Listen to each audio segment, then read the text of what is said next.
Hi hello ನಮಸ್ಕಾರ, welcome back to my channel. ನಾನು ನಿಮ್ಮೆಲ್ಲರ ಪ್ರೀತಿಯ ಸುಪ್ರೀತಾ. ಇವತ್ತು ನಾನು ತೋರಿಸ್ಕೊಡ್ತಾ ಇರೋ ರೆಸಿಪಿ ಟೊಮ್ಯಾಟೊ ಬಾತ್. ಇದು ಭಾಳ ಅಂದ್ರೆ ಭಾಳ ಈಸಿ ಹಾಗೂ ಮನೆಯಲ್ಲಿರೋ ಸಾಮಗ್ರಿಗಳನ್ನು ಬಳಸಿಬಿಟ್ಟು ಕ್ವಿಕ್ಕಾಗಿ ರೆಡಿ ಮಾಡ್ಕೋಬೋದು ರೀ. ಬೆಳಗ್ಗೆ ಎದ್ದು ಎಲ್ಲ ಹೆಣ್ಮಕ್ಳಿಗೂ ಏನು ಬ್ರೇಕ್ಫಾಸ್ಟ್ ಮಾಡೋದು ಅನ್ನೋದು ಚಿಂತೆ ಆಗಿರ್ತೈತೆ ರೀ.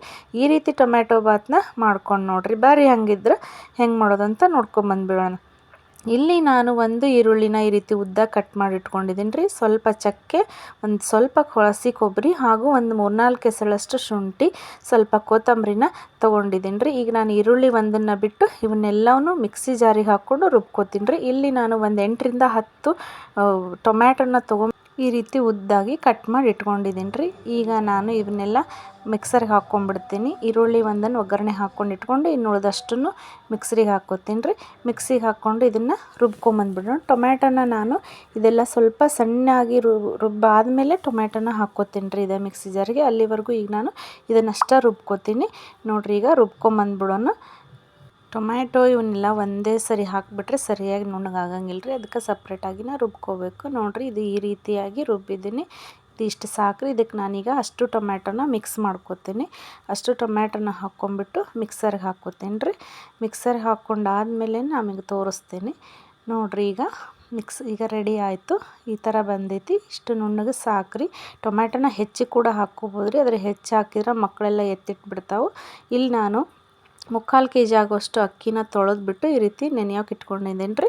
ಈಗ ನಾನು ಇದನ್ನು ಒಗ್ಗರಣೆ ಹಾಕ್ತೀನಿ. ಒಳ್ಳೆ ಮೇಲೆ ಒಂದು ಪಾತ್ರೆ ಇಟ್ಬಿಟ್ಟು ಅದಕ್ಕೆ ಸ್ವಲ್ಪ ಎಣ್ಣೆ ಹಾಕಿ ಸಾಸಿವೆ, ಜೀರಿಗೆ, ಕರಿಬೇವು, ಪಲಾವ್ ಎಲೆ ಹಾಗೂ ಚಕ್ರ ಮೊಗ್ಗನ್ನ ತೊಗೊಂಡು ಹಾಕ್ಕೋತಿದ್ದೀನಿ. ಇದು ಸ್ವಲ್ಪ ಚಟಪಟ ಅಂತ ಸಿಡಿಲಿ. ಇದು ಸಿಡಿದಾದ್ಮೇಲೆ ಈಗ ನಾನು ಇದಕ್ಕೆ ಹೆಚ್ಚಿಟ್ಕೊಂಡಿರುವಂಥ ಈರುಳ್ಳಿನ ಹಾಕಿ ಫ್ರೈ ಮಾಡ್ಕೊತೀನಿ ನೋಡಿರಿ. ಈಗ ಇದು ಚೆನ್ನಾಗಿ ಫ್ರೈ ಆಗಲಿ. ಈರುಳ್ಳಿ ಕಲರ್ ಸ್ವಲ್ಪ ಚೇಂಜ್ ಆಗೋವರೆಗೂ ಈ ರೀತಿ ಕೈ ಆಡಿಸ್ಕೋಬೇಕು ರೀ. ಇದಾದ್ಮೇಲೆ ನಾನು ಇದಕ್ಕೆ ರುಬ್ಬಿದಂಥ ಮಿಶ್ರಣನ ಅಷ್ಟು ಹಾಕ್ಕೋತೀನಿ ರೀ. ಇದನ್ನು ನಾವು ಯಾವುದೇ ರೀತಿ ನೀರನ್ನು ಮುಟ್ಟಿಸ್ಬಾರ್ದು ರೀ. ಯಾಕಂದ್ರೆ ಟೊಮ್ಯಾಟೊ ಒಳಗೆ ಆಲ್ರೆಡಿ ಭಾಳ ನೀರು ಇರ್ತೈತಿ. ಇದನ್ನು ಸ್ವಲ್ಪ ಎಣ್ಣೆ ಒಳಗೆ ಚೆಂದಾಗಿ ಹುರ್ಕೋಬೇಕು ರೀ. ಎಣ್ಣೆ ಒಳಗೆ ಇದು ಹುರಿಯೋದ್ರಿಂದ ನಾವೆಲ್ಲನೂ ಹಸಿನೇ ಯೂಸ್ ಮಾಡಿರೋದ್ರಿಂದ ಈ ರೀತಿ ಎಣ್ಣೆ ಒಳಗೆ ಹುರಿದ್ಬಿಟ್ರೆ ಮಸಾಲೆನೂ ಚೆನ್ನಾಗಿ ಹುರಿದಂಗೆ ಆಕ್ಕೈತಿ ಹಾಗೂ ಸ್ಮೆಲ್ಲು ಚೆನ್ನಾಗಿ ಬರ್ತೈತಿ ರೀ. ಟೊಮ್ಯಾಟೊ ಬಾತನ್ನು ಮಸ್ತಾಗಿ ರೆಡಿ ಆಕ್ಕೈತಿ ನೋಡಿ. ಈ ರೀತಿ ಹುರ್ಕೋಬೇಕು. ಇದು ಹೆಂಗೆ ಹುರ್ಕೋಬೇಕಪ್ಪ ಅಂದ್ರೆ ಸೈಡಿಗೆಲ್ಲ ಎಣ್ಣೆ ಬಿಡೋಕೆ ಸ್ಟಾರ್ಟ್ ಆಕ್ಕೈತಿ. ಅಲ್ಲಿವರೆಗೂ ಇದೇ ರೀತಿ ಕೈ ಆಡಿಸ್ತಾನೆ ಇರಬೇಕು. ಇದು ಸಿಡಿತಿರ್ತೈತಿ ರೀ. ಹುಷಾರಾಗಿ ನೋಡಿಕೊಂಡು ಮೀಡಿಯಮ್ ಫ್ಲೇಮ್ ಒಳಗೆ ಇಟ್ಕೊಂಡು ಈ ರೀತಿ ಚೆನ್ನಾಗಿ ಹುರ್ಕೋಬೇಕು ರೀ. ನೋಡು, ಇದಾದಮೇಲೆ ನಾನು ಇದಕ್ಕೆ ಏನು ಮಾಡ್ತೀನಪ್ಪ ಅಂದ್ರೆ ನನಗೆ ಎಷ್ಟು ಬೇಕೋ ಖಾರಕ್ಕಷ್ಟು ಖಾರದ ಪುಡಿನ ಹಾಕ್ಕೋತೀನಿ. ಇಲ್ಲಿ ನಾನು ಯಾವುದೇ ರೀತಿ ಹಸಿ ಖಾರ ಯೂಸ್ ಮಾಡಿಲ್ಲ, ಒಣ ಖಾರನೇ ಯೂಸ್ ಮಾಡ್ತೀನಿ ರೀ. ಟೊಮ್ಯಾಟೊನೂ ಕೆಂಪು ಇರೋದ್ರಿಂದ ಖಾರದ ಪುಡಿ ಹಾಕೋದ್ರಿಂದ ಕಲರ್ ಮಸ್ತಾಗಿ ಬರ್ತೈತಿ. ನೋಡೋಕೆ ಒಂಥರ ಚೆನ್ನಾಗಿರ್ತೈತಿ. ನೋಡಿದ್ರೇ ಗೊತ್ತಾಕೈತೆ ಅದು ಎಷ್ಟು ಟೇಸ್ಟಿ ಆಗಿರ್ತೈತೆ ಅಂತ ಹೇಳ್ಬಿಟ್ಟು. ಈ ರೀತಿ ಒಣ ಖಾರ ಪುಡಿ ಹಾಕ್ಕೊಂಡು ಮಾಡಿಕೊಡ್ರಿ, ಮಸ್ತ್ ಬರ್ತೈತಿ. ಹಸಿ ಖಾರ ಹಾಕೋದಕ್ಕಿಂತ ಈ ಥರ ಖಾರದ ಪುಡಿ ಹಾಕಿ ಮಾಡೋದು ರುಚಿ ಆಕ್ಕೈತಿ. ಇಲ್ಲಿ ನಾನು 3/4 kg ಅಕ್ಕಿಗೆ ಅಂದರೆ 3 ಕಪ್ ಅಕ್ಕಿಗೆ 6 ಕಪ್ಪಷ್ಟು ನೀರು ತೊಗೊಂಡಿದ್ದೀನಿ. ಇಲ್ಲಿ ನಾನು ಮನೆ ಅಕ್ಕಿ ಬಳಸೋದ್ರಿಂದ ಸ್ವಲ್ಪ ನೀರನ್ನು ಕಡಿಮೆನೇ ತೊಗೋತೀನಿ ರೀ. ನೀವು ಒಂದು ವೇಳೆ ಏನಾದರೂ ರೆಡಿಮೇಡ್ ಅಕ್ಕಿ, ಪಾಕೆಟ್ ಅಕ್ಕಿ ಯೂಸ್ ಮಾಡಿದ್ರೆ ನೀರು ಸ್ವಲ್ಪ ಜಾಸ್ತಿನೇ ಇಟ್ಕೊಳ್ರಿ. ಅನ್ನ ಚೆನ್ನಾಗಿ ಮೆತ್ತಗೆ ಬರ್ತೈತಿ. ನಮ್ಮ ಮನೇಲಿ ಮೆತ್ತಗಿರೋ ಅನ್ನನೇ ಇಷ್ಟಪಡ್ತಾರೆ. ಅದಕ್ಕೆ ಸ್ವಲ್ಪ ನಾನು ಮೆತ್ತಗೆ ಮಾಡ್ಕೋತೀನಿ. ನೀವು ಬೇಕಂದ್ರೆ ಉದುರಾಗಿನೂ ಮಾಡ್ಕೋಬೋದು ರೀ. ಇಲ್ಲಿ ನಾನು ರುಚಿಗೆ ತಕ್ಕಷ್ಟು ಉಪ್ಪು, ಸ್ವಲ್ಪ ಸಕ್ಕರೆನ ಹಾಕ್ಕೋತೀನಿ. ಸಕ್ಕರೆ ಹಾಕೋದ್ರಿಂದ ಮಸ್ತ್ ಟೇಸ್ಟು ರುಚಿಯಾಗಿ ಬರ್ತೈತೆ ರೀ. ನೋಡಿರಿ, ಈಗ ಕುದಿ ಹತ್ತೈತೆ ನೋಡಿರಿ. ಈಗ ಈ ಟೈಮಲ್ಲಿ ನಾವು ತೊಳೆದಿಟ್ಕೊಂಡಿರುವಂಥ ಅಕ್ಕಿನ ಸುರುಕೊಂಡು ಚೆನ್ನಾಗಿ ಕೈ ಆಡಿಸ್ಬೇಕು ರೀ. ಇದು ನಮ್ಮದು ಮನೆ ಅಕ್ಕಿ ಆಗಿರೋದ್ರಿಂದ ಸ್ವಲ್ಪ ತಳ ಹಿಡಿಯೋ ಚಾನ್ಸಸ್ ಇರ್ತೈತಿ. ಹಾಗಾಗಿ ನಾನು ಇದನ್ನೇ ಕಂಟಿನ್ಯೂಯಸ್ ಆಗಿ ಸ್ವಲ್ಪ ನೀರು ಹೋಗೋವರೆಗೂ ಸ್ವಲ್ಪ ಕೈ ಆಡ್ತಾನೆ ಇರ್ತೇನೆ ರೀ. ನಿಮ್ಮ ಪಾಕೆಟ್ ಅಕ್ಕಿ ಆದರೆ ಒಮ್ಮೆ ಕೈ ಆಡಿ ಕೈ ಬಿಟ್ಬಿಟ್ರೆ ಸಾಕ್ರಿ, ಅದೇ ಒಳಗೆ ಬೆಂದ್ಕೊಂಡ್ಬಿಡ್ತೈತಿ ನೋಡಿರಿ. ಈ ಥರ ಅಷ್ಟು ಹಾಕಿ ಚೆನ್ನಾಗಿ ಕೈ ಆಡ್ತಾ ಹೋಗ್ಬೇಕು ರೀ. ಸೊ ಈ ರೀತಿ ಕೈ ಆಡೋದ್ರಿಂದ ಇದು ಭಾಳ ಚೆನ್ನಾಗಿ ಬರ್ತೈತಿ. ಇದು ಬ್ಯಾಚುಲರ್ಸ್ಗಂತೂ ಬೇಗನೆ ಕ್ವಿಕ್ಕಾಗಿ ಆಗಿಬಿಡ್ತೈತಿ ರೀ. ಇದಕ್ಕೆ ಯಾವುದೇ ರೀತಿ ಹೆವಿ ಮಸಾಲೆ ಯೂಸ್ ಮಾಡೋಂಗಿಲ್ಲ. ಬೆಳಗ್ಗೆ ಬ್ರೇಕ್ಫಾಸ್ಟಿಗಂತೂ ಭಾಳ ಚೆನ್ನಾಗಿರ್ತೈತಿ.